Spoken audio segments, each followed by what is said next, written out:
nutis bakka silaa barbaachiftu nama gartee gaasiniif rabbi rahmata godhe ni gaasina mee akkamitti soomanna jette meerra deebinaa yeroo takka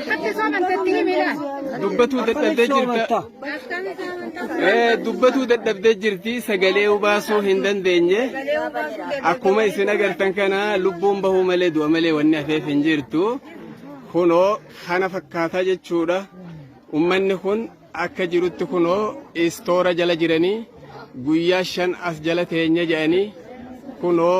kana fakkaatan jechuudha ummanni magaalaa burqaanaa goloodaa keessa magaalaa burqaa keessa kan jiran rakkoon jiru kana fakkaataa jechuudha kanaafuu qaamni silaa rabbiin laaffiseef hatattamaan akka ummata kanaaf furmaata godhu isin gaafanna kunoo kana fakkaataa jechuudha ragaan keenya qabatamaan